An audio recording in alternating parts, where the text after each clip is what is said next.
Ya está. Se supone que la gente va entrando. Sí.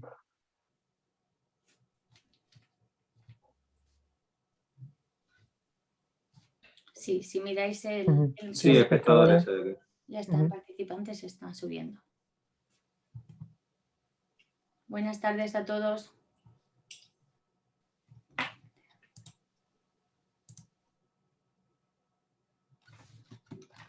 Hola, buenas tardes y bienvenidos. Vamos a dejar un margen de 1 minuto y demás para toda la gente que estaba pendiente en la sala de espera de la aplicación Zoom, que se vaya incorporando y así poder comenzar cuando estén todos incorporados.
Yo creo que ya hay un número, ¿no, Fernando? 27. Pues bueno, vamos a dar comienzo a esta jornada, bueno, actividad o píldora que realizamos en colaboración de AJA Murcia, la Asociación de Jóvenes Abogados, AGE Región de Murcia, la Asociación de Jóvenes Empresarios y AGE Castilla-La Mancha, también la Asociación de Jóvenes Empresarios de Castilla-La Mancha. La forma en la que vamos a dividir la actividad va a ser la primera intervención de Ana Trenza y luego posteriormente la de Javier López. En cada una de las intervenciones lo que hará el ponente será realizar su exposición y que tendrá una duración aproximada de 20-25 minutos y a su finalización responderá a las preguntas que se puedan plantear. Os invitamos a que podáis plantear preguntas a través del chat y, como os he dicho, pues eso, a la finalización de cada una de las intervenciones de cada uno de los ponentes, pues se las trasladaré para que pueda darle respuesta. Bueno, en primer lugar, va a intervenir Ana Trenza, economista, licenciada en Administración y Dirección de Empresas y diplomada en Ciencias Empresariales. Es también máster en Marketing Digital y Community Manager y MBA. Y actualmente directora financiera externa de pequeñas y medianas empresas a través de su web anatrenza.com y también es formadora en CROEN, la Confederación Regional de Murcia, y aparte de todo lleva su propio blog financiero estratégico, aparte de tener una dilatada experiencia en el sector bancario. Es miembro de AGE, que también es muy importante, y vamos, es una estupenda formadora y como podréis daros cuenta. Por eso, agradeceros a todos los participantes, a Ana y a Javier por participar y también al resto de asociaciones por tomar parte en esta actividad que pretendemos que sea cada vez más asidua. Cada 3-4 meses realicemos algo parecido a esto, en el que por una parte se dé una píldora sobre un asunto jurídico que pueda interesarle a cualquier empresario, y de otra parte también que se dé algún tipo de otra ponencia o píldora en la que se dé unas recomendaciones al profesional liberal en todo tipo de gestión de equipos, comunicación, gestión de clientes, pues para que cualquier asesor, abogado, contable, auditor pueda tener una pequeña ayuda cuando empieza. Pues bueno, con lo dicho, os doy paso con Ana y reiterarle el agradecimiento por acceder a dar esta píldora. Pues nada, muchísimas gracias a vosotros por invitarme. Muchas gracias a todas las asociaciones. Es importante pertenecer a asociaciones para no sentirte solo y estar en formación permanente.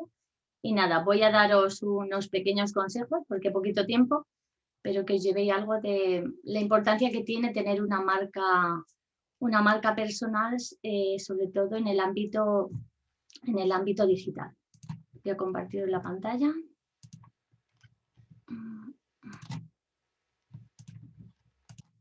Vale, pues como ha dicho Fernando, cualquier duda que tengáis la vais escribiendo por favor sobre el chat, y al final de la presentación, que es cortita, o si tenéis cualquier duda me preguntáis y os respondo, ¿vale? Nada, empiezo. Pues nada, como os decía, mi ponencia va sobre marca personal dentro del marketing digital, porque sí que nos enfocamos mucho con el COVID, con la pandemia, es complicado, ha sido complicado, pero a veces nos enfocamos mucho en trabajar el networking, la marca personal a nivel tradicional, y la marca digital se nos olvida un poco o no la tenemos nivelado, y es importante que vayan las dos al mismo ritmo y estén compensadas. Como ya me han presentado, aquí tampoco voy a decir mucho más. Ya me ha presentado Fernando, ahí tenéis las redes, mis redes sociales, por si queréis cotillear un poco sobre lo que voy a comentar ahora. Estoy en LinkedIn, YouTube, Facebook, Instagram y Twitter, ¿vale? Además del blog que está en mi web, en ana30.com. A ver, yo soy directora financiera, entonces, ¿qué hago hablando de marca personal? Pues mi proceso de emprendimiento es muy reciente, porque fue en 2016, yo estuve trabajando en Banco Popular, entré en 2002 y hubo un ERE voluntario en diciembre de 2016, en el cual la banca a mí ya no me gustaba cómo funcionaba y estaba así un poco revuelta, ya por aquel entonces. 2016 para mí fue un año bastante duro dentro de banca, y hubo un ERE y me presenté voluntariamente y mis jefes fueron unos soles y me dejaron salir, así que pude salir. En diciembre de 2016, a mí me gustaba mucho trabajar con empresas, me gustaba mucho trabajar con todo lo que tiene que ver con los balances, las cuentas, resultados, y ayudar a buscar financiación, y entonces pensé, pues cómo, pues todo lo que te dicen, como de toda tu experiencia y formación, reciclarte y sacar o crear tu propia profesión. Entonces por eso me hice directora financiera externa. Yo estuve 15 meses sin conseguir ningún cliente. Yo tenía muy claro lo que quería hacer planes financieros, al igual que ayudaba dentro del banco a mis clientes a conseguir financiación, quería que esos números ayudasen directamente al empresario para tomar decisiones y crecer de forma más tranquila y más segura. Pero por mucho que visitaba empresas y por mucho que llamaba por teléfono y mandaba correos, hice muchos planes financieros, pero nadie me contrató para seguir luego el trabajo mensual. Entonces yo empecé, sí que es verdad que nada más salir del banco empecé a apuntarme a todo tipo de formación hasta ver cuál era la que más me ayudaba, y uno de los que más me ayudaron fue el máster de marketing digital. Ahí fue cuando creé mi propio blog, ana30.com. La web salió en febrero del 2018 Y yo en marzo del 2018, o sea, a finales de febrero, ya capté mi primer cliente gracias a la web. Gracias a la web, el blog y empezar a dar difusión en redes sociales. Por eso creo que es tan importante el que tengáis desarrollar, el que tengáis el foco puesto en vuestra marca personal a nivel digital. Mi primer cliente llegó en 2018, yo empecé poco a poco, yo trabajaba, a mí la red que más me gusta es LinkedIn, pero también empecé a trabajar Facebook y Twitter. Después, poco a poco, no sabía qué hacer con Instagram, pero se necesita humanizar la marca y yo Instagram lo utilicé para eso. Después me costó mucho, pero había que acostumbrarse a hablar en la cámara, entonces por eso me abrí el canal de YouTube. Y ya por último, lo último sí que he hecho en marketing es ya pues empezar con acciones de SEO, de lead magnet y hacer captación de correos para tener ya mi propia base de datos. Todo esto es un poco el resumen de lo que me gustaría que llevaseis de aquí. Esto es lo que vamos a ver, las 3 claves para crear tu marca personal. Da igual el sector, la actividad que tengas, el momento de crecimiento de tu empresa. Si no estás trabajando tu marca personal, hoy es buen momento para empezar. Tenías que haber empezado ayer, pero nunca es tarde si ya empiezas hoy. Así que los 3 puntos que vamos a ver va a ser el primero, tu propuesta de valor. Es importante que hables sobre cuál es tu punto fuerte, tu valor diferenciador respecto a la competencia. Que tengas el punto 2, que tenga muy claro quién es tu público objetivo. Y el punto 3 es cómo utilizar las redes sociales. Aquí voy a dar unas pinceladas, pero bueno, a ver si os quedáis con algo, con que os quedéis con algo que podéis utilizar y arrancar. Yo me doy por súper feliz. Así que, ¿qué es la marca personal? Pues la marca personal es esto. La marca personal te ayuda a destacar sobre los demás.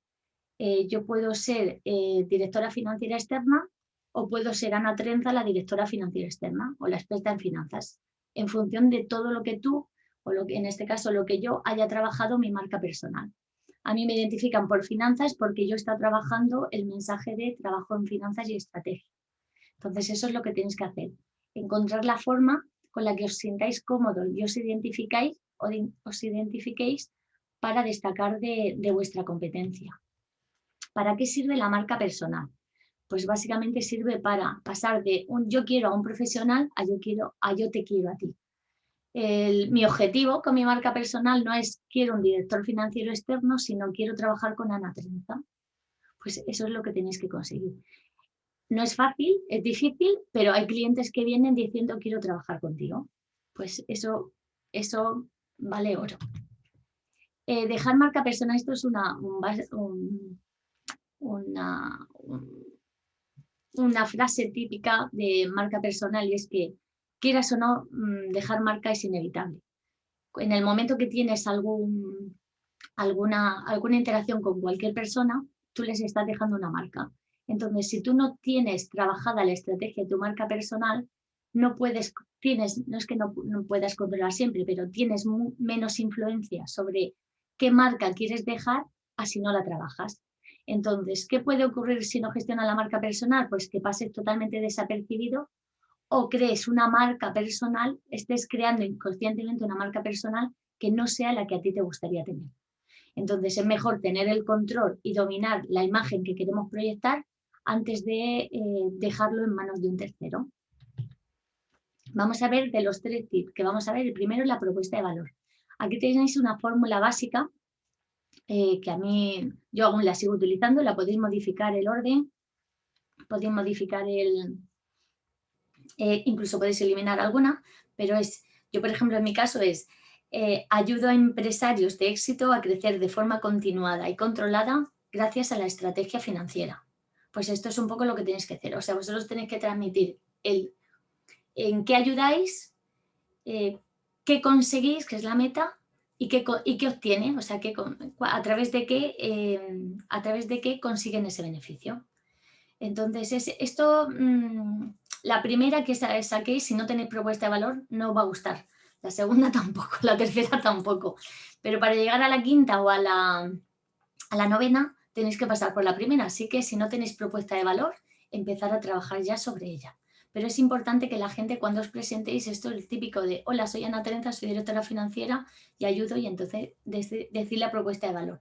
Y así ya estáis sembrando la semillita de vuestra marca personal. La segunda clave es el público objetivo. A ver, es fundamental trabajar con tu cliente ideal. El que vende a muchos o vende a todo el mundo no le vende a nadie.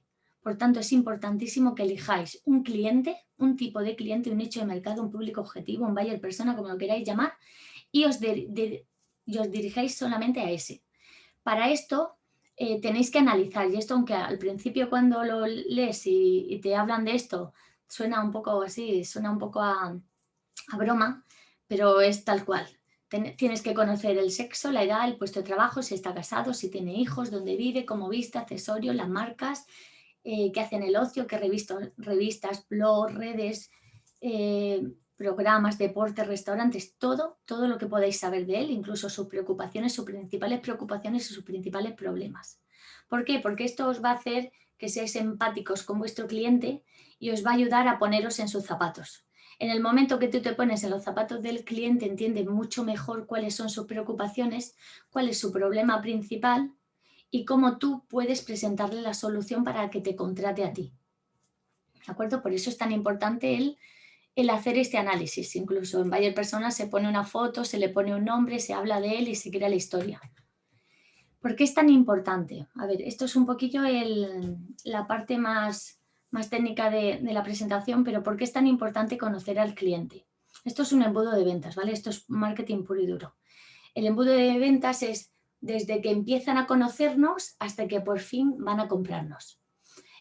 Nadie te va a comprar si no te conoces, si no eres visible, de ahí la visibilidad. Nadie te va a comprar si no confía en ti y cree que tú puedes solucionar su problema. Una vez que ya te conoce, una vez que ya confía en ti, entonces cuando te compra. Pero tienes que seguir trabajando en él para que repita e incluso para que se convierta en un fan o en un evangelista de tu marca. Es decir, que traiga a otros clientes para trabajar contigo. Entonces es muy importante el conocer al cliente. Por ejemplo, si yo quiero comprar pan y no sé dónde está una panadería en mi barrio, pues por mucho que quiera comprar pan y necesite comprar pan, si esa panadería no es visible no le voy a poder comprar. Si cuando yo voy a entrar a la panadería no huele bien, no huele, pues hay algo que no me gusta, no me genera confianza, tampoco voy a entrar. Entonces esto lo tenemos que hacer también a nivel digital. Y en esto nos ayuda mucho la marca digital, la marca personal. La marca personal te da muchísima visibilidad porque en el momento que empiezas a publicar en redes, a publicar en tu web, a hacer vídeos y a darte a conocer, ya te están viendo, por tanto ya eres visible sí o sí solo por trabajar la marca personal. El hecho de que tú salgas comunicando ya está generando confianza y generando cercanía y el que tú digas qué estás haciendo ya te está favoreciendo la venta. Cuanto más ayudes y más trabajes la marca personal, mejor vas a estar... mejor funcionamiento va a tener tu embudo de ventas y mejor venderás.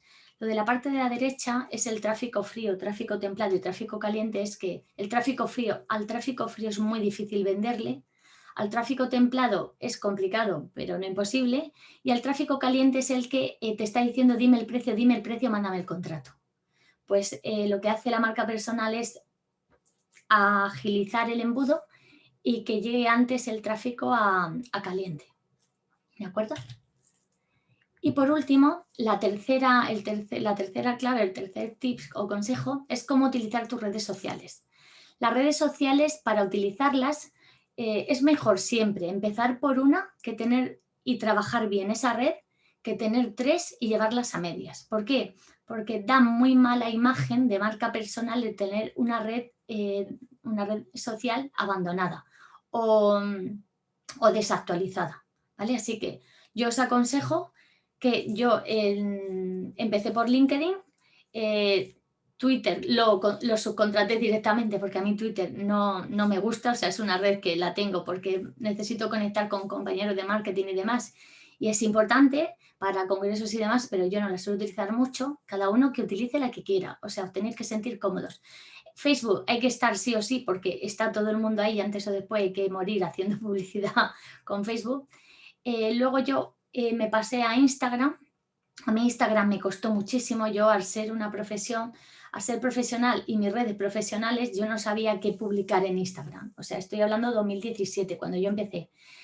Y entonces me aconsejaron que humanizase la marca, es decir, poner la parte más personal porque el ser humano es cotilla por naturaleza y entonces a partir de Instagram, pues que te vayan conociendo un poquito más, no solamente que estés dando contenido de tu profesión. Pues entonces la utilizo un poco más para eso. Luego abrí el canal de YouTube ya para dar más contenido formativo y que sea más fácil difundir en el resto de redes, y ya lo último que he hecho ha sido el email marketing. ¿Por qué? Porque también es más fácil de crecer y demás. Entonces, define qué objetivo quieres conseguir, selecciona muy bien cuál es tu cliente, busca el canal idóneo, es decir, la red social donde está tu cliente. Si te quieres dedicar a vender a cliente B2B, que es empresa, pues directamente te tienes que ir a LinkedIn. O sea, es complicado en TikTok vender servicios profesionales. Hay quien se la juega, pero es más complicado. Y luego tienes que generar un contenido que conecte con tu cliente. Por eso te decía que es importante que conozcas a tu cliente y solo le hables a él, no le hables a todo el mundo. Porque si tú le hablas a una mujer de 35 años, sin hijos, divorciada y que está en un momento de cambio de vida, pues si haces mensajes relacionados con ella, pues te vas a conectar. Pero ese mismo mensaje es una mujer de 35 años, madre con niños y que su vida se vuelca en el trabajo y en casa, pues no te va a escuchar. Por eso es tan importante el que tengamos el nicho, ¿vale? Entonces, que busquemos qué contenido es el que le interesa a cada una de esos dos perfiles. Aquí os he puesto un ejemplo, ¿vale? Para que os quedéis con el qué significa cada uno. Esto es de Juan Merodio. Si no seguís a Juan, pues Juan Merodio es de lo mejor que tenemos en marketing en España y hace unas publicaciones súper buenas y súper de flash, que en el momento que la lees, la entiendes. Entonces, esto lo saco por casualidad, se deja la mondera el lunes, esta semana. Hay muchas formas a ver, espera, que tengo aquí lo de la presentación. Aquí, muchas formas de explicar cómo se utiliza cada red social, pero nunca te lo han explicado con una pizza. Entonces, vamos a ver cómo lo explica Juan. A ver. Ay, que tengo que mover esto. A ver. En Instagram se enseña una foto. Tú enseñas algo de lo que quieres enseñar, pero es como muy escaparate. Aquí una foto de mi pizza. Entonces, pues aquí tienes la foto. Y enseñas pues lo que estás haciendo. En Facebook tú enseñas cosas que te gustan hacer. Entonces tú enseñas pues cómo te come la pizza, básicamente. En Twitter se enseña, o sea, tú publicas sobre qué estás haciendo en ese preciso momento. Twitter es una red súper inmediata, de ya. Entonces es lo que estás haciendo en ese momento, comiéndote o sea, en el tema de la pizza, pues Juan dice que me estoy comiendo una pizza. En LinkedIn tú dices en qué trabajas. Tú tienes que hablar todo el tiempo de tu trabajo. Es importante que no mezcléis el mensaje, que cada red tiene un tono y un mensaje. Por eso he puesto estas imágenes, porque me parecen espectaculares. En LinkedIn se habla de trabajo. En LinkedIn no debes subir cómo te comes la pizza, aunque sí puedes subir una foto con una pizza con el uniforme del trabajo. En YouTube te enseño a hacer pizza. En YouTube es un canal más de formación. Cuando tú quieres, sobre todo se utiliza mucho para los profesionales que también imparten formación. Cuando tú quieres enseñar algo o quieres que la gente aprenda a hacer algo según tu metodología o según tu sistema, pues el canal más sencillo y más apropiado para hacerlo es YouTube. Aquí Juan nos dice que en Tilne, esto es para liar, lo he dejado porque es en plan coña y es gracioso. Nos comemos una pizza y TikTok es para divertirse. Nos divertimos comiéndonos una pizza. Entonces, en función de lo que queráis hacer, pues ya es cuestión, hay quien vende mucho en TikTok. Entonces ya depende lo que hagáis y dónde esté vuestro público. Por ejemplo, el público, si le vendéis a un público de 18 o 22 años, incluso de 14, pues lo tenéis aquí. Entonces, por eso es tan importante que analicéis cuál es vuestro cliente ideal y saber en qué red está. Y en función de la red, que adaptéis vuestro contenido al tono de esa red, que es como lo que hemos visto aquí comiéndonos la pizza. Una pincelada última es que para la marca personal, esto es súper importante, es importante ser polar. Polar es no ser indiferente. Es decir, ser polar, tú te posicionas tu marca personal se posiciona en tal punto que tú tienes gente que te odia, porque hay haters, o sea, esto los tenemos, pero hay gente que está enamorado de ti. Entonces, que saques lo que saques, vendas lo que vendas, te lo va a comprar.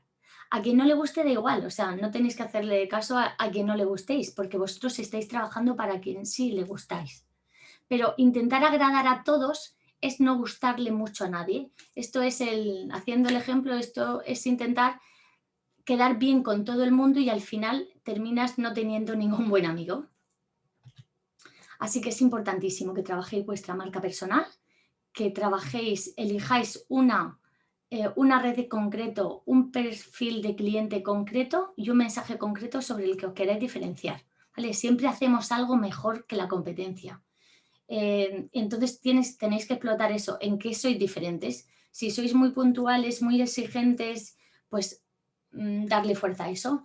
Que sois muy cercanos, que sois muy abiertos y muy informales, darle valor a eso, porque hay clientes para todos los tipos, ¿de acuerdo? Así que nada, muchísimas gracias y mucha suerte en vuestros proyectos y en vuestro trabajo.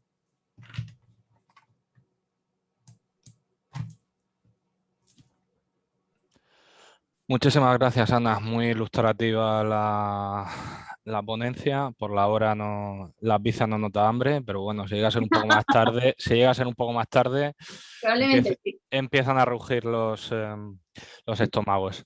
A ver, yo, con independencia, si alguien quiere plantear alguna pregunta por el chat, me gustaría plantearte tu opinión, porque al final básicamente lo que vienes a dar es tu experiencia como emprendedora sobre la temática que has dado, en dos cuestiones que tú misma has nombrado. Subcontratar, porque siempre al final, incluso yo mismo o quien sé, o muchas veces he comentado con gente que puede estar en la situación en la que estamos muchos de los asistentes a esta píldora, qué difícil es en cualquier caso subcontratar, porque al final quien pueda llevarte esas redes sociales, la que sea, quizás no termina de controlar la actividad que tú realizas y el mensaje precisamente que pueda realizar, que pueda dar en esas redes sociales, no tiene tu toque, por decirlo así. Es que, a ver, la base yo lo tengo, el marketing, lo tengo todo subcontratado, ¿vale? La base de todo el contenido, a ver, el análisis, la estrategia de tu marketing digital la tienes que crear tú. Y tú tienes que ser quien genere el contenido. A partir de generar ese contenido, ellos crean. O sea, el community manager no se lo puede inventar. Tú tienes que ser el que le dé el qué quieres que publique. Entonces, el tono es el tuyo. Que se adapte antes o después, a ver, más fácil. Yo, por ejemplo, yo no sabía cómo hacer marketing. Yo busqué una agencia de marketing que me montase la web, el blog y demás, y yo me di cuenta que no tenía ni idea de lo que estaba comprando y me pedían una barbaridad de dinero. Entonces lo que yo hice, mi camino fue, vale, voy a hacer el máster, aprendo de marketing y poco a poco voy haciendo yo y cuando vaya ganando dinero voy subcontratando, pero yo ya conocía de marketing. Entonces, al meterte en el mundo, si en el momento que entréis a formaros, porque si no sabéis, si queréis hacerlo al principio cuando emprendemos, tenemos que hacerlo nosotros todo. Y no tenemos dinero, pero sí tenemos tiempo, por lo tanto nos podemos formar. Entonces, formaros, que vayáis conociendo cómo se va haciendo marketing y ya dentro de esa formación, a mí, por ejemplo, me vino muy bien porque yo tengo un círculo de profesionales de marketing muy bueno, gracias a mis compañeros y a los profesores de marketing. Entonces, ¿yo qué hago? Después de mucho tiempo, ya llevo cuatro años y medio. El contenido del blog, los artículos del blog los creo yo. Ese contenido es mío. Por eso es tan importante para la marca personal tener un blog, pero es que aquí si meto el blog ya nos comemos todo el tiempo. Tú generas tus artículos, de tus artículos generas tus vídeos de YouTube y entonces el community manager trocea partes del post, del artículo, trocea tu vídeo de YouTube y con eso tienes para dar difusión todo lo que quieres en redes y es tu contenido y son tus palabras. Pero claro, tenéis que hacer algo de trabajo de fondo. Si le decís, quiero que me lleve las redes y no generáis nada de contenido, pues claro, se lo tienen que inventar y realmente nunca va a ser ni de vuestro tono real, ni va a ser tampoco lo profesional que sois vosotros, porque yo no soy un experto en la materia. Entonces es cuestión siempre de que vosotros generéis algo. No tenéis ni por qué publicarlo. Si no tenéis un blog, porque da mucho trabajo y quita mucho tiempo, pero al menos sí generarle un artículo a ellos que sea interno. Con un buen artículo de 2000 palabras se puede generar contenido para 2 meses, porque se pueden hacer 1000 cosas, se pueden hacer infografías, imágenes, vídeos cortos, carruseles, texto, se pueden hacer muchas cosas, o sea, hay muchos formatos de ese contenido para vuestras redes sociales. Y cuando no hay, bueno, nosotros tenemos clientes, hacemos asesoramiento en marketing dentro del director financiero por el tema de los presupuestos. Cuando no sepáis qué hacer, la regla básica es analiza 5 problemas que tenga tu cliente y para cada uno de esos 5 problemas buscad 5 soluciones. Si de 5 problemas buscáis 5 soluciones, tenéis 25 contenidos y explicar en texto cómo se hace. Ya tenéis para 25 publicaciones y son vuestras palabras, aunque las lleve un externo, os puede gustar luego más o menos el diseño, pero el contenido ya es vuestro. Pero tenéis que analizar vosotros, por eso es tan importante el qué hago yo bien, cómo quiero que me vean, que es la propuesta de valor, quién es mi cliente y luego ya dónde lo busco, en qué red lo busco. Empezar por una y ya está, pero si os agobiáis con los 5 problemas, 5 soluciones, empezar por 3 problemas y una solución para cada problema. Ya está. Es cuestión de, si algo te agobia, reducirlo más, hacerlo más sencillo, más pequeño, más pequeño. Pero siempre nosotros, el principal problema de mi cliente es el descontrol financiero, la intranquilidad, el que está apagando fuegos, el que tiene marrones permanentemente. Pues yo sobre eso le puedo ir dando soluciones si contrata un plan financiero, contrata un director financiero. Pues en el caso de Fernando, que es abogado, pues en función de la especialidad que tengas, no sé cuál es, pero en función de la que sea, cuál es los problemas principales de nuestros clientes los conocemos todos, porque si no, no tendríamos clientes, porque nos lo dicen ellos. Y la solución directamente es preguntársela. Si no la tenemos clara, pregúntale, ¿por qué me has contratado a mí cuando tenemos clientes? Para un blog de despacho de abogados, ¿qué es mejor? Publicar contenido. Tenemos 2 preguntas. Una que era la que habías comenzado tú, Ana. Ay, tú tenías otra, perdón. Sí, por aquí es que han planteado también, no por el chat, sino porque por el apartado de preguntas y respuestas otra. Si te parece, vamos, como luego tienes como tienes la formación, vamos a responder estas preguntas y ya está. Bueno, pues vamos a empezar con la que decías tú. Para un blog de un despacho de abogados, ¿qué es mejor? ¿Publicar contenido ligero y superficial semanalmente o publicar un contenido de más valor, menos ligero, de forma mensual? A Google le encanta la frecuencia. Si pudieses escribir un artículo diario, a Google le encantaría. Cuanto más fresco y más veas que trabajas para la comunidad, mejor te vas a posicionar. ¿Vale? Entonces, hay quien se posiciona muy bien con uno y lo tiene ahí mucho tiempo, pero eso es muy difícil. Es mejor generar mucho contenido. Yo soy partidaria de hacerlo sencillo. Cuando se genera contenido, esto da igual el sector, intentar hacerlo que lo entienda un niño de 5 años o un abuelo. O sea, esa es la lectura. Hay veces que parece que si no hablamos muy complicado y con mucho tecnicismo no somos buenos profesionales, pero es que así solo nos entienden los colegas. El cliente no nos entiende. Así que intentar hacerlo lo más sencillo posible, al lenguaje más básico posible e ir a tocar los puntos de dolor que son los problemas y cómo vosotros los podéis solucionar. Muy bien. Otra pregunta de Pablo Nigirola. La marca personal que utilizas en Instagram la haces con tu perfil personal. ¿Cuál sería el mejor perfil para hacer publicaciones si existe un perfil de empresa? Hay perfiles de empresa, yo el mío está de empresa. Entonces sí que es que mi marca personal es Ana Trenza, pero no es un perfil personal, es profesional, porque yo lo utilizo para la empresa, solo publico cosas de empresa. Entonces siempre perfiles profesionales. Nunca mezcléis. Si tenéis redes personales, no las empecéis a utilizar como profesional. Abriros una cuenta nueva y empezar de cero. ¿Por qué? Porque a nadie le interesa. A ver, vosotros pensad, y muy importante, en redes sociales se publica, el filtro es, a mí me gustaría que esto en un cliente en una reunión me sacase esta foto, pues ese es el filtro de decir, pues la publico o no la publico. Ya cada uno aquí tiene... Hay a quien le gusta sacar fotos en la playa en bikini en los perfiles profesionales y hay que no, pues ya está.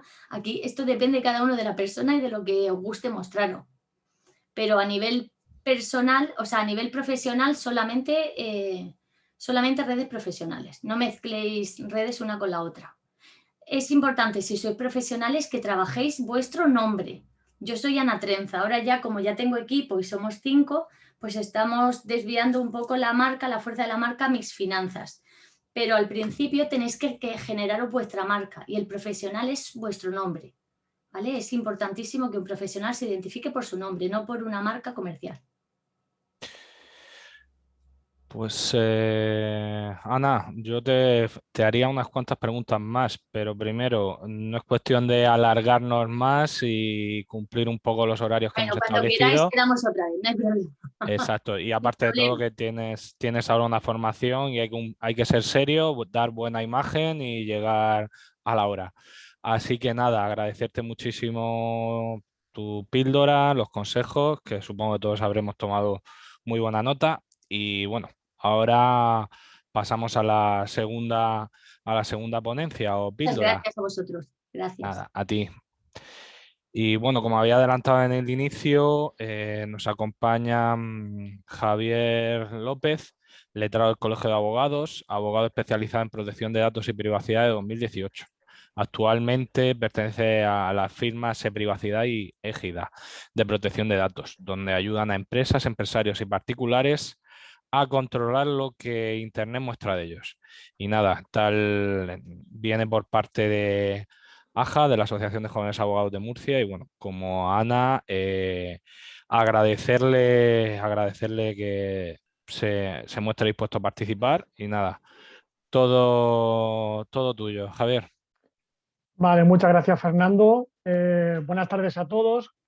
Soy Javier, soy abogado del Ilustre Colegio de aquí de Murcia y desde que inicié mi andadura en este mundo de la abogacía, me he dedicado casi con exclusividad al tema de la protección de los datos personales y de la reputación online, siempre desde las dos vertientes. Por un lado, la del el empresario, la del emprendedor, la de esa persona jurídica que tiene que cumplir con el tratamiento, con una buena gestión del tratamiento de los datos personales. Y desde hace, esto es algo más nuevo, la parte de los usuarios que ven cómo sus derechos en esta materia se ven lesionados. De ahí que entiendo que la protección de los datos personales es importante ya no solo para un usuario, como puede ser vuestros clientes, vuestros futuros clientes de vuestra empresa, sino también para esa persona jurídica que tiene que cumplir. Como ha dicho Fernando, actualmente pertenezco a Égida Protección de Datos y Privacidad, que son las dos vertientes que he dicho. La parte de privacidad es para controlar lo que Internet dice de uno mismo. Bien, intentando generar contenido que nos posicione de una manera excelente, que muestre Google, por ejemplo, solo muestre buenos resultados sobre nosotros, y la parte contraria, la de eliminar información, porque es posible que el paso del tiempo, con el llamado derecho al olvido, sea posible eliminar cierta información. Y la parte de Égida, protección de datos, ya es más la parte propiamente dicho de la empresa y del cumplimiento de la adecuación normativa. La ponencia de hoy la voy a dividir en dos grandes bloques. Al final, como ha dicho Ana, tenéis que tener una posición en el mercado, saber cuál es vuestra marca personal, hacia dónde vais, pero llegará un momento en el que ya sabéis dónde vais a estar y sabéis lo que queréis. Y en ese momento creceréis y tendréis una empresa y tendréis una página web. Pues bueno, hay actuaciones de marketing que ya no solo será pues eso, gestionar tu red social, sino será el envío de comunicaciones comerciales, será la publicación en tu página web de servicios, para comprar productos, para contratar algo especial. Y ahí es la parte que creo que valoréis. La importancia del cumplimiento normativo en materia de protección de datos. ¿Dónde estamos ahora? Bueno, pues actualmente, como todos sabéis, porque se dio mucha publicidad y se dio mucha más importancia, actualmente estamos con dos normas básicas en materia de protección de datos, que es el Reglamento General 679/2016, que es el reglamento a nivel europeo que armoniza todas las normativas de los Estados miembros y en España con la nueva ley orgánica, que además se llama Ley Orgánica de Protección de Datos y Garantía de los Derechos Digitales, la Ley 3/2018 de 5 de diciembre, que no solamente es una transposición de esa normativa RGPD, sino que también amplía ciertos derechos. Por ejemplo, se prevé en la nueva ley orgánica el derecho a la desconexión digital o el derecho de las personas, derecho a la protección de datos de las personas fallecidas. Son cosas que se han ido mejorando y que dan una nueva realidad a esto de la protección de datos. ¿Qué significa este nuevo reglamento? Significa un cambio muy grande respecto a la antigua, vamos a decir, la anterior, la ley 99, la 1599. Sí, no. Es una cuestión de cambio, no en el fondo, porque al final se trata de gestionar correctamente los datos personales, sino es más bien un cambio en la forma de realizar esa actuación. La nueva ley da, por ejemplo, a los usuarios nuevos derechos, se supera el tema de los derechos ARCO, acceso, rectificación, cancelación y oposición, se cambia el de cancelación por el de supresión o derecho al olvido, se habla de derecho de limitar del tratamiento, de portar los datos personales, se habla también de oponerte a decisiones automatizadas o elaboración de perfiles. Existen nuevas obligaciones, de hecho ahora el responsable del tratamiento se dice que tiene una responsabilidad proactiva. Los que ya conocíais la ley del 99, antes cuando alguien tenía un fichero, lo que hacía, fichero clientes o el fichero contabilidad, lo que hacía era subirlo a la agencia, notificarlo y ahí se quedaba. Ahora no, ahora la agencia te pide ese carácter proactivo, te pide que toda tu documentación, toda tu gestión de los datos personales esté completamente actualizada. También se habla de nuevas responsabilidades, en el sentido de que existen nuevos principios. Por ejemplo, el principio de minimización de los datos. En este caso, si tú, para la gestión de tus datos personales, no necesitas tener el estado civil de tu cliente, pues no lo tienes por qué pedir, si no es necesario para tu día a día. La minimización de los datos también te pide que esos datos sean exactos. No puedes tener, como hemos dicho, derivado de esa proactividad del responsable, no puedes tener datos desactualizados por los perjuicios que puede causar a los usuarios. También habréis oído hablar de, bueno, ahora todo es consentimiento. Sí y no, no todo es consentimiento. Lo he puesto en mayúsculas porque es importante. Aunque el consentimiento es prácticamente la base legitimadora de casi todos los tratamientos que puede realizar una persona, hay otras bases de legitimación. Está la relación contractual, está la obligación legal, está la misión pública que te otorga las administraciones públicas, en fin, hay varias, y eso es lo que vamos a ver también, cómo es posible aunar el pedir consentimiento con tratar esos datos personales. Además, también ahora el nuevo RGPD pide al responsable que cumpla con las medidas de seguridad. La antigua normativa te decía que según el dato que tratabas, si eran datos de carácter sensible como datos de salud, tenías que poner un nivel alto de seguridad. Ahora no. Ahora la ley te dice que pongas medidas. Tú pon las que quieras. Pero el resultado tiene que ser el mismo. Que no se produzcan, por ejemplo, una brecha de seguridad. De hecho, ya tiene dicha la jurisprudencia y la agencia que esta es una obligación de resultado. Puede ser que pongas un antivirus y sirva perfectamente para evitar una brecha de seguridad y puedes tener muchísimas medidas de seguridad que si no has conseguido el objetivo puede ser que tengas una sanción o un problema porque la obligación es de resultado, no de menos. Los incumplimientos pueden salir muy caros. En este caso estamos hablando de sanciones de hasta 20 millones de euros, lo que prevé el RGPD, y que incluso puede también valorarse conforme a un porcentaje de la facturación anual de esa empresa, hasta un 4%, que puede ser bastante grueso esa sanción. Y además también se prevé que puedas indemnizar a aquel cliente, a aquel usuario, a aquel interesado de sus datos personales que ha visto lesionados sus derechos. Con lo cual tenemos la doble vertiente económica. Por un lado, esa sanción y por otro lado, la indemnización, la responsabilidad por los daños y perjuicios causados. Así que es importante tener una buena adecuación al Reglamento General de Protección de Datos. Voy a adelantar aquí una sanción que puso la agencia hace muy poquito, hace una semana, y es que un simple mensaje de WhatsApp felicitando el año nuevo puede ser una sanción bastante importante económicamente. Ahora veremos cuánto fue. Ese fue uno de los mensajes que se mandaron por WhatsApp. Tengo que adelantar que es un poquito trampa esta diapositiva, pero bueno, luego veremos por qué es un poquito trampa, ¿vale? Bueno, vamos a pasar ya a la ponencia propiamente dicha, después de esta introducción. Y voy a hablar de la primera parte, que es la página web.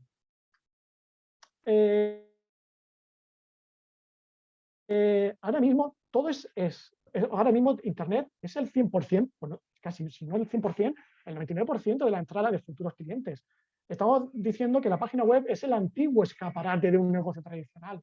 En el escaparate de la tienda de abajo de tu casa te ponen los maniquís con la ropa para que te invite a entrar, para que entres en ese negocio, para que compras, para que vayas a comprar, para que adquieras los productos. Pues la página web es igual. Ahora quiero que os pongáis en la visión de un usuario de Internet, no como un emprendedor. Cuando vais a reservar unas vacaciones en una web de gestión hotelera, ¿qué es lo primero que miráis? Las opiniones, las fotos, cómo está. Igual que, por ejemplo, para reservar un restaurante, quiero saber qué platos ponen, cómo es, qué dicen de la calidad, pues vuestra página web tiene que ser igual, pero para el cumplimiento normativo. Ese cumplimiento normativo va a hacer que los interesados conozcan cómo vais a tratar esos datos personales, cuál va a ser la gestión que vais a dar, si se va a tener un tratamiento proactivo, como hemos dicho. Y es que la apariencia digital de un negocio online también incluye la información a los interesados sobre su tratamiento de los datos personales. ¿Por qué? Porque es una cuestión también lo que hemos dicho de marketing y presencia. Os va a dar una visión de seguridad en vosotros, de que sois empresarios serios, de que sois emprendedores que cumplís con la normativa. Igual que se cumple con la normativa contable, igual que se cumple con la normativa seguridad social de vuestros trabajadores, hay que cumplir con la normativa de protección de datos. Vais a transmitir confianza en el usuario, de que voy a querer, me invita a tu página web a contratar. Entre una página web que no tenga un certificado SSL de una web que sí la tenga, posiblemente el cliente va a acudir a la web que tiene ese certificado SSL de seguridad, el famoso candadito que aparece en la barra de dirección. Y aparte vuestra reputación. En muchas ocasiones hemos buscado algún cliente o alguna empresa que nos ha contactado y el primer resultado de Google que aparece es una sanción de la ITV por no haber tratado los datos personales correctamente. Entonces, esa reputación online, que lo que decía antes, también es importante. Así pues, voy a hablar principalmente de estos textos, que son los principales que tiene que haber en la página web. Uno es el aviso legal, otro es la política de privacidad, la política de cookies y las condiciones de contratación, que al fin y al cabo no son propiamente dicho propiedad datos personales, pero es importante que lo sepáis porque mucha gente no lo tiene en cuenta a la hora de tener su página web. Y a veces las confunde con otros textos. El aviso legal. ¿Qué es el aviso legal? El aviso legal es establecer en la página web quién está detrás de una página web. ¿Por qué? Tened en cuenta que este texto viene de la ley 34/2002. Es una ley ya que tiene pues, casi 20 años. Esa ley se publicó cuando Internet empezaba a tener cierta presencia en los hogares, se veía como una oportunidad de negocio, se veía que era capaz de comprar, de adquirir productos, servicios, con lo cual se establecía que esos titulares de la página web tenían que dar las mismas garantías que un comercio tradicional. De ahí que el aviso legal da muchas obligaciones en materia de información a los responsables de la página web. De hecho, a veces cuando vas a acudir al aviso legal de una página web, aparece Provide by WordPress, o aparece en otro idioma, o aparece de cualquier otra empresa que no es la tuya. Eso no genera confianza, no genera reputación y además estás incumpliendo. Y estamos hablando de sanciones cuya infracción puede llegar a los 150.000 euros, porque es una sanción grave.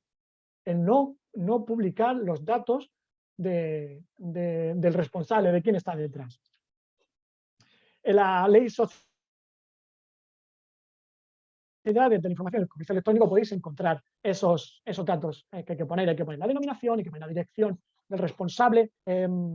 dirección o un local abierto al público para poder acudir o para enviar cualquier tipo de notificación postal. Un email, un teléfono, el número de identificación fiscal, los datos registrales. Nadie pone los datos registrales y te obliga, aquellos que lo tengan, lógicamente, y te obliga la ley a ponerlos.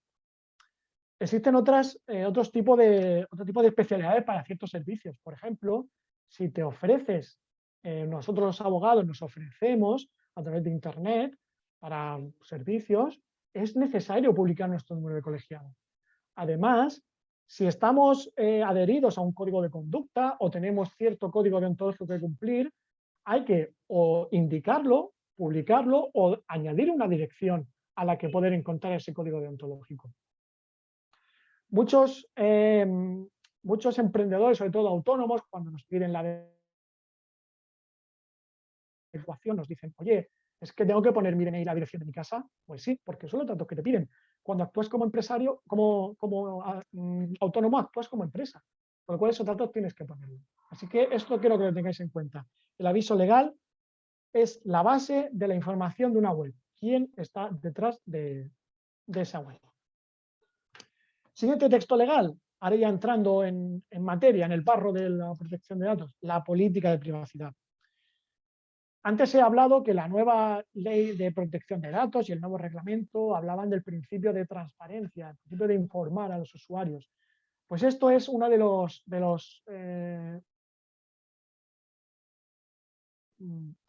es una de esas consecuencias de ese principio de transparencia, la política de privacidad. La política de privacidad viene a informar de manera, según el reglamento, concisa, transparente, inteligible y de fácil acceso, con un lenguaje claro y sencillo de cómo se van a tratar tus datos personales, cómo voy a hacer la gestión. Hay que informar. No vale algunas cosas que veremos a continuación del texto que están desactualizados, que hablan de ficheros, que hablan de la ley del 99. Esa normativa está derogada, eso ya no se puede tener. Eso incluye sanciones, eso son sanciones, el llevar a cabo ese tipo de actuaciones. No obstante, también la nueva ley orgánica permite la información por capas, es decir, si yo tengo un formulario de contacto en el que solo voy a pedir un nombre y un email, puedes dar una mini información en ese formulario para informar al usuario de qué se va a hacer. Esto lo veremos en la primera capa de información que hemos dicho.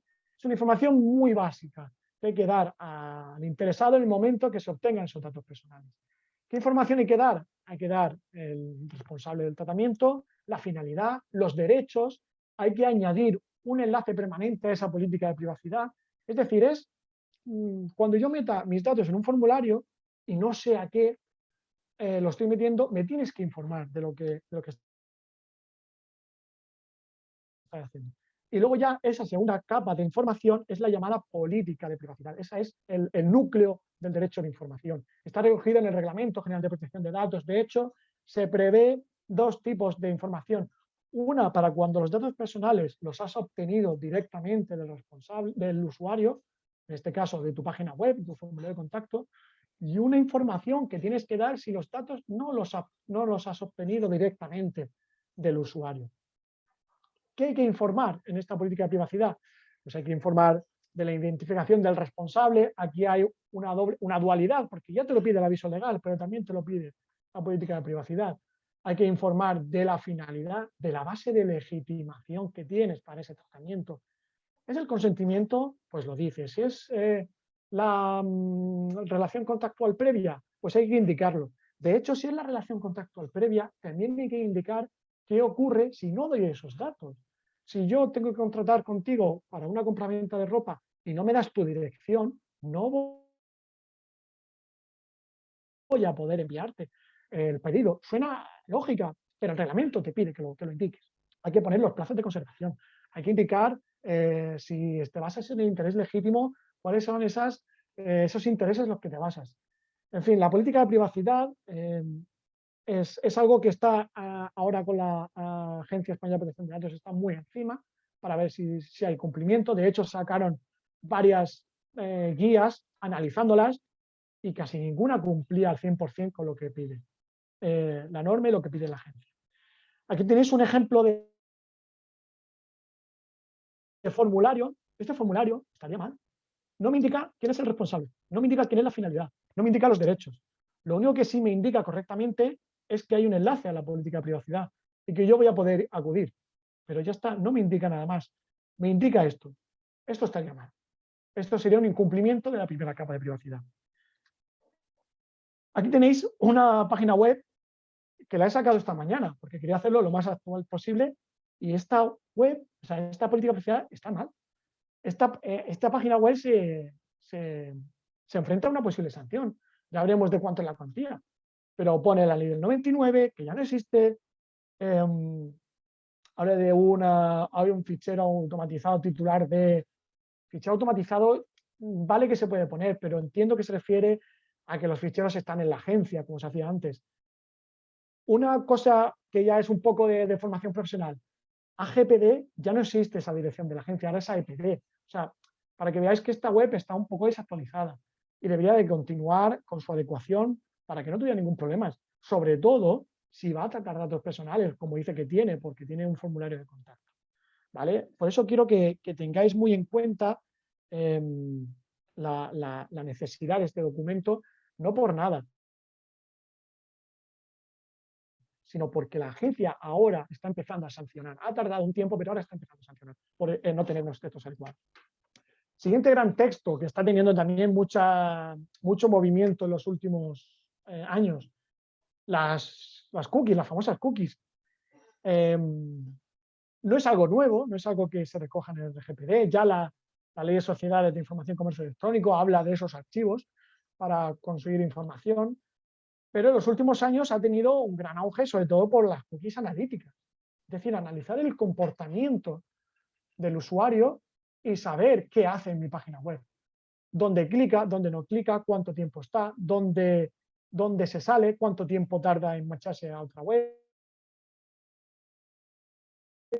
cuántos productos va a poner en la cesta. Pero si hay que poner, bueno, aquí pongo lo que es la definición de una cookie, porque a mí me costó entenderlo, pero al final es muy simple. Es un archivo que se descarga y ese tipo se descarga cuando navegas por una página web y el navegador va a descargar ese archivo y le va a decir al responsable del tratamiento que está detrás una actuación posterior, se la va a recordar, como por ejemplo la cesta de la compra, o, como he dicho, va a investigar los hábitos y comportamientos de ese usuario. Dónde va a hacer clic, dónde no. Un ejemplo, si yo voy a buscar Booking, pues hoteles en Madrid, porque me voy unos días a pasar pues eso, Madrid un par de días, y estoy un buen rato en esta web, posiblemente cuando me meta a otra página web, como Menéame, aquí la publicidad que me va a salir es sobre eso. La publicidad que me sale es sobre esa información. Esto es lo que hace una cookie, en este caso una cookie publicitaria, una cookie también mezcla de comportamental, porque te dice el comportamiento. Si he estado viendo mucho este Hotel Emperador, pues posiblemente me salga más adelante. Respecto a las cookies, hay de varios tipos. Están las cookies según quién las utilice, las propias, es decir, la que utiliza el propio responsable, las de terceros. Google Analytics, Foursquare, Shopify, bueno, un montón de terceros que usan esas cookies. Puede ser cookies, por ejemplo, persistentes o las que se quedan durante un gran lapso de tiempo en el ordenador, o las temporales. Hay cookies de sesión, hay cookies que duran un día, hay cookies que duran una hora. Hay cookies, como hemos dicho, necesarias. Esas cookies, por ejemplo, no piden el consentimiento. La agencia te indica que no hace falta el consentimiento para ese tipo de cookies. Te pide, por ejemplo, consentimiento para las analíticas, porque estás de mi comportamiento vas a inducir o vas a poder rescatar un tratamiento de datos nuevo. Vas a poder saber, por ejemplo, esto es ponerse en lo, vamos a decir, en lo peor, aunque no es lo peor. Si yo me meto a una web donde venden medicamentos, si yo paso cada mes compro, por ejemplo, medicamento para la tos, pues van a indicar que posiblemente tenga un problema de tos y eso es un dato de salud. Y se puede inferir y a lo mejor me envían publicidad sobre esos medicamentos relacionados. Estoy poniendo ejemplo de medicamentos que, bueno, la Sociedad Española de Medicamentos y demás está muy capado el tema de la publicidad de medicamentos, pero para que os pongáis en el ejemplo más drástico y que podáis tenerlo en consideración. Como dice aquí, para su utilización solamente se permite el consentimiento expreso y libre del usuario. Es importante. Excepciones, le he dicho antes, las cookies necesarias, las necesarias para que funcione la web, por ejemplo, las que me van a impedir que se conecten varias personas desde una dirección fraudulenta, o las que me van a ayudar a que la cesta de la compra de la web esté activa, pues esas cookies no es necesario activar, no es necesario pedir el consentimiento, otras sí, como las analíticas. Cosa importante que he visto en muchas webs, antes hacía, ahora ya menos, y es que la concesión del consentimiento por parte del usuario no debe de ser nunca una condición para navegar libremente por la página. Es decir, a no ser que le dé a aceptar, no vas a poder navegar por la web. Eso está prohibido. El mensaje, el banner, la primera capa de las cookies, tiene que estar siempre activa hasta que yo no dé una decisión, tanto si sí como si no, y me tienes que dejar navegar. Si doy que sí, correcto, me puedes dejar navegar. Si doy a rechazar, también me tienes que dejar navegar. No puedes dejar a la concesión de ese consentimiento el que yo pueda navegar por tu web. Y otra cosa muy importante, que nadie está cumpliendo, lo estamos viendo en el 90% de las grandes páginas web. Estoy hablando de periódicos, estoy hablando de...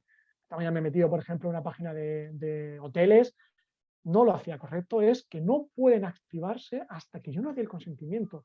Hasta que yo no doy a aceptar todas, o aceptar solo las analíticas, o aceptar solo las publicitarias, no se pueden activar. Ahora pondré un ejemplo de un banner que he visto esta mañana que está mal. Como digo aquí, al igual que con la política de privacidad, la información ha de darse por capas, es decir, una primera capa informativa, en la que hay que informar el tipo de cookies, se puede indicar el propietario de las mismas, aunque no es necesario, sí que tienes que indicar si es propia de terceros, la finalidad y la posibilidad, atención a esto, de aceptarlas y rechazarlas, o de aceptarlas y configurarlas. No se puede poner aceptar solo y no dar nada, rechazar todo, no. Tienes que dejar al usuario que elija las cookies que quiera.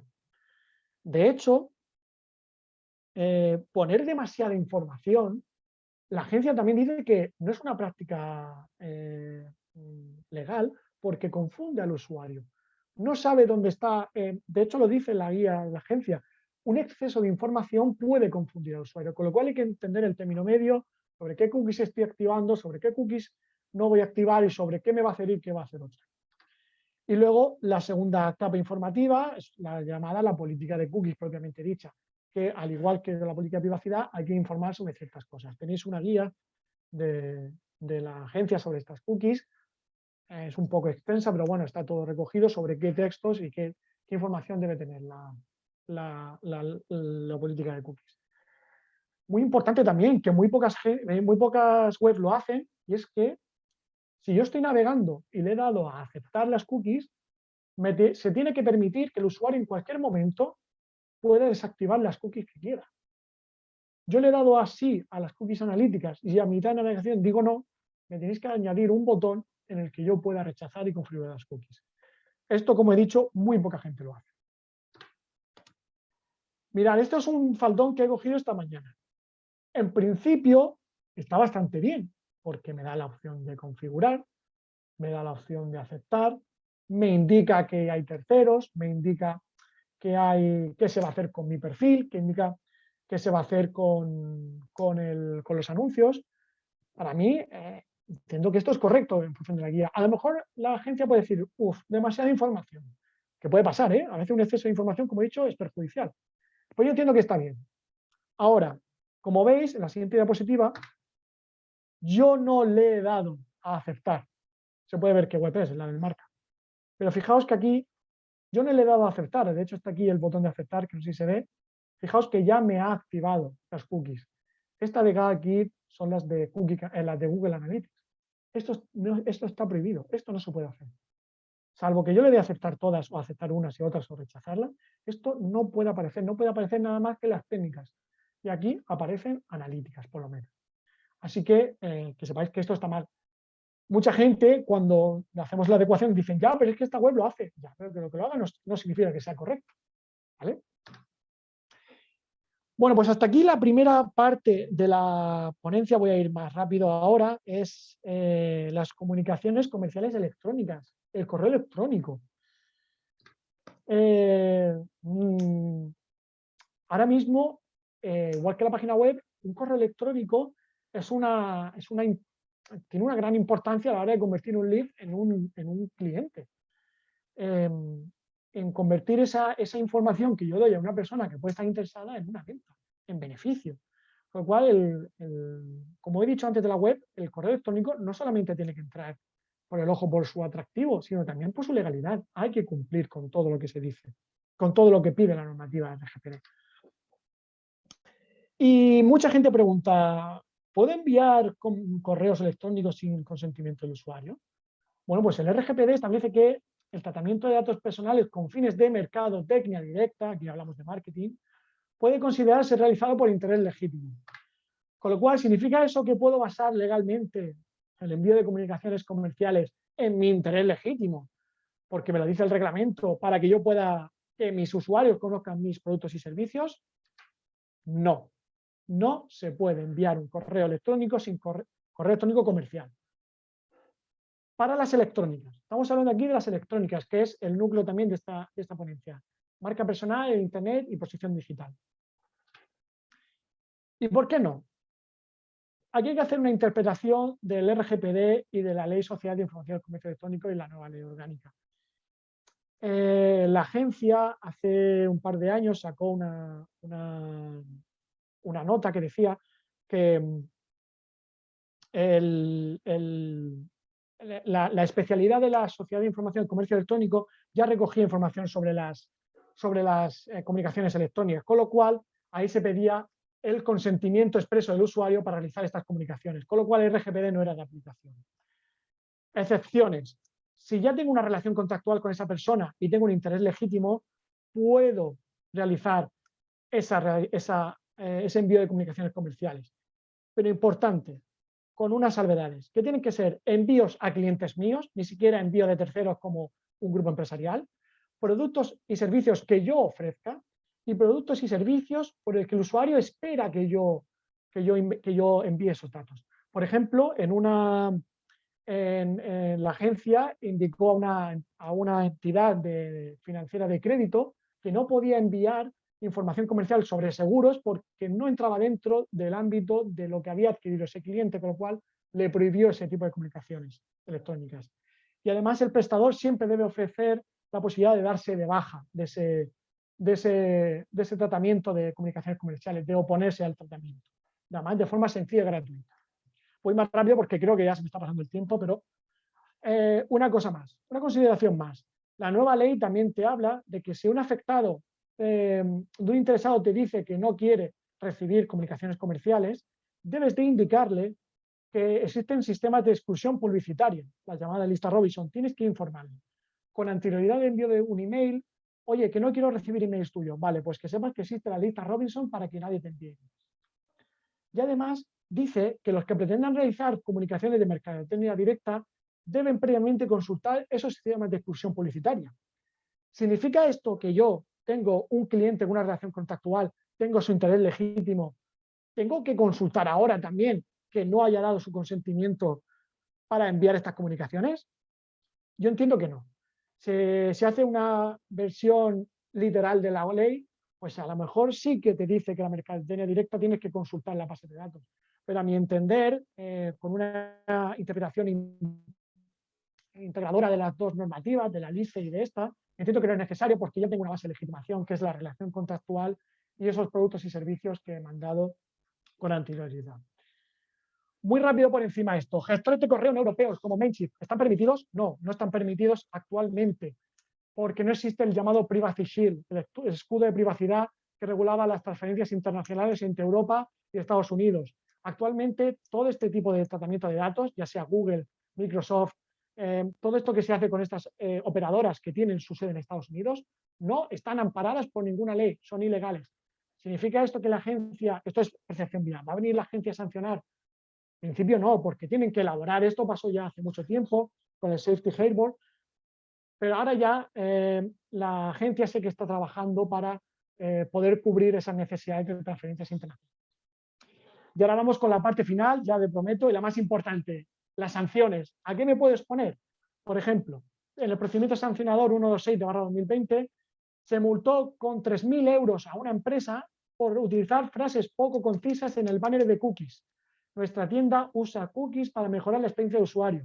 Es una infracción leve de la Sociedad de Información y Comercio Electrónico y, en palabras de la EPD, inducen a confusión desvirtuando la claridad del mensaje.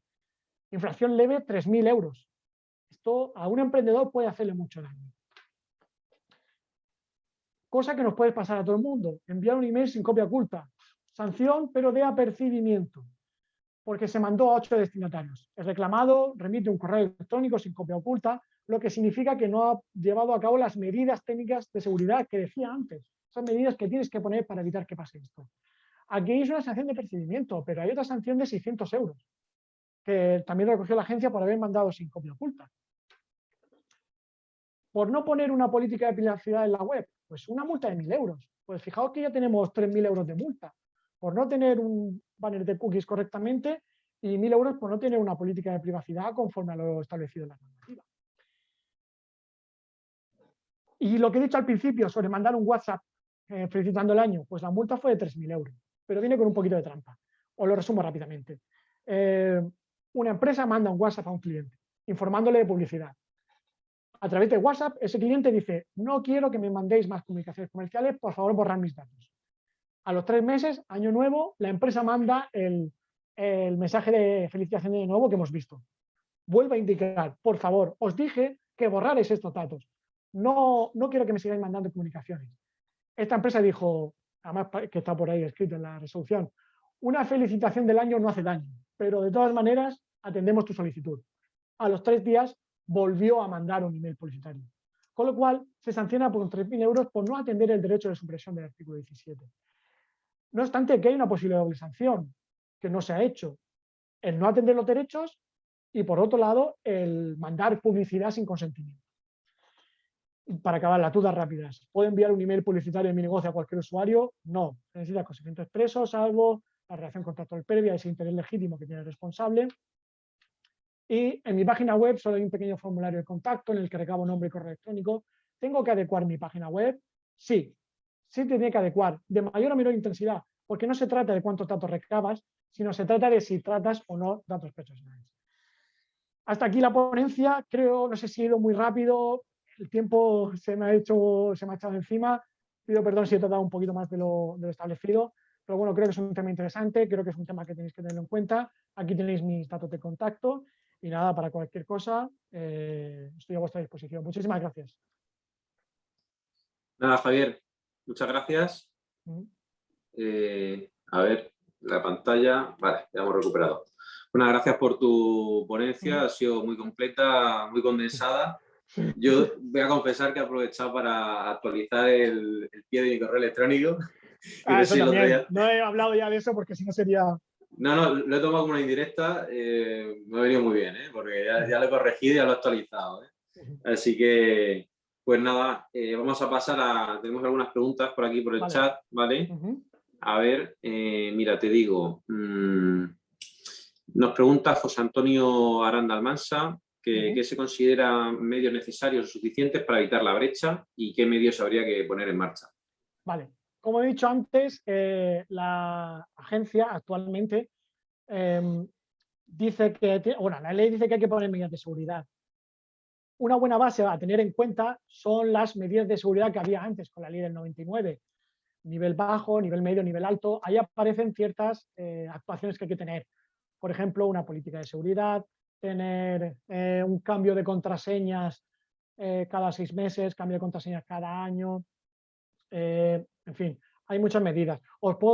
Es que os podría decir algunas, pero a lo mejor voy a decir y la agencia va a decir no era suficiente. Por supuesto, antivirus, por supuesto, un protocolo para brechas de seguridad, ver qué ha pasado. Si tenéis destructoras de papel con información confidencial, podéis utilizarlas. En fin, esas son las medidas de seguridad que hay que aplicar.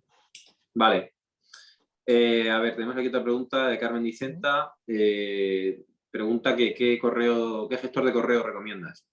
Vale, ahora mismo tiene que ser los que estén situados en Europa. No que estén en América y tengan una oficina abierta en Europa, no, tienen que ser aquellos que realmente estén situados en Europa. MailRelay, por ejemplo, sé que son españoles, hay varios. Si queréis luego en mi despacho sí que tengo una lista, os las paso, os la doy o las escribo, o me comentáis por Twitter y os las indico. Pero, por ejemplo, MailRelay es una que me dijo hace poco un cliente que la estaba utilizando y era española. Vale. Pasamos a otra pregunta. Julia nos pregunta que como empresa, si puede usar la dirección de email de otras empresas para campañas de mailing. Vale. Aquí es importante, por ejemplo, lo de adquirir base de datos o utilizar la base de datos respecto a un tercero. Yo soy muy reticente a hacer esto. ¿Por qué? Porque con la nueva normativa hay que informar al usuario de todo lo que se ha hecho. Es decir, primero, la empresa que tenga mi mail, o sea, la empresa a la que yo he dado mi mail, me ha tenido que informar primero de la posibilidad de que otros terceros usen mis datos personales. Segundo, me tienen que indicar para qué finalidad se va a usar esos datos. Tercero, tengo que dar mi consentimiento expreso a esa actuación.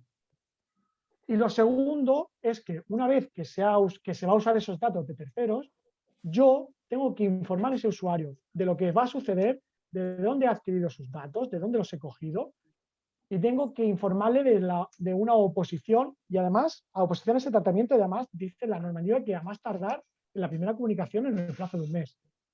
Con lo cual, ¿se puede usar? Sí, pero yo no lo recomiendo porque hay que cumplir con todas las garantías que pide el reglamento y la ley orgánica.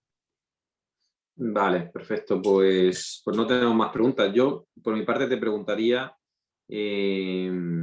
bueno, como has comentado, que los ficheros ahora, pues no es como antes, ¿no? Que hacías tu formulario, lo mandabas a la agencia y, bueno, ya a esperar, a cruzar los dedos de no tener nunca un problema. Ese fichero actualizado que ahora nos exigen, que ahora se ha modificado. Ahora la normativa exige ciertos documentos básicos. Uno es el registro de actividad de tratamiento, que hay ciertos sectores que están obligados y hay otros sectores, o sea, otras empresas que no están.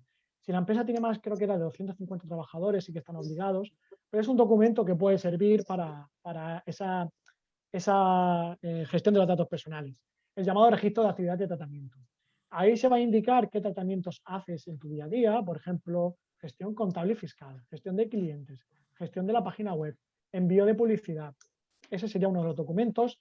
Otro documento sería un análisis de riesgos, que, a ver, el 90% de los que podemos estar aquí no hacemos un tratamiento de riesgo. Entiendo que la mayoría no va a tardar, ¿cómo se llama? Datos de salud. Entonces, ese riesgo no va a ser muy alto. Con lo cual, un análisis de riesgo mínimo sobre cómo tratas esos datos. Y luego ya hay otros, como la evaluación de impacto y demás, que, bueno, solamente supuestos muy, muy cortos. Pero teniendo todos los faldones de los emails, que al fin y al cabo es materia de transparencia, teniendo un registro de actividad de tratamiento y teniendo esas informaciones, es suficiente por ahora. También te digo que, como siempre, luego viene la agencia y te pide cierta documentación que no es obligatoria. Pero bueno, para que lo tengas en cuenta, el registro de actividad de tratamiento viene a sustituir ese documento. Vale, entonces, aunque ya en su momento estuviéramos dados de alta, lo tuviéramos todo en regla, por así decirlo, ahora es preciso que hagamos algo más. Es preciso que actualicéis. De hecho, ahora que actualicemos a ese documento, que es un documento interno, no es necesario notificarlo a la agencia. De hecho, ya no existe ese registro electrónico de la agencia de acudir a subir ficheros. Sí. Eso ya no existe. Vale. Bueno, pues voy a ver que creo que hay alguna pregunta más. A ver, son 3 de Sergio Torregrosa. Vamos a seleccionar una porque nos hemos ido un poco de tiempo. Vale. Nada, es simplemente agradecimiento, ya no es pregunta, ¿no? Dice Sergio que más que una pregunta quiere hacer un apunte, que el uso de MailChimp y varias aplicaciones sí que está permitido, ya que cuenta con cláusulas contractuales tipo. Efectivamente. Pero bueno, al fin y al cabo es difícil tener esa regulación. La propia sentencia esta de junio, creo que era julio de 2020, del TJUE, hablaba que esas normas contractuales previas tenían que estar muy bien definidas. O sea, es difícil actualmente llevar a cabo esa transferencia internacional de datos. Pero sí, como apunta Sergio, es posible si se hace. Pero ya te digo que si vas Mailchimp, a lo mejor no te hace firmar esas condiciones o no te va a dar esa posibilidad. Pero sí, bien apuntado por parte de Sergio. Vale. Bueno, pues nada, pues muchas gracias, Javier. Nada. Ha sido, como ha dicho también Sergio, una explicación muy concisa y centrada en puntos importantes. También nos han metido un poquillo de miedo, con lo cual es hora de que nos vayamos actualizando. No, pero ya habéis visto, una política de privacidad, 1.000 euros. A lo mejor a un gran despacho no le hace mucho daño, pero a un emprendedor que esté empezando sí le puede hacer daño. Sí, así que pues nada, de nuevo agradecerte tu tiempo y, A vosotros. y nada, seguimos en contacto. Vale, pues muchísimas gracias a todos. Yo simplemente, hablando de protección de datos, un poco de spam.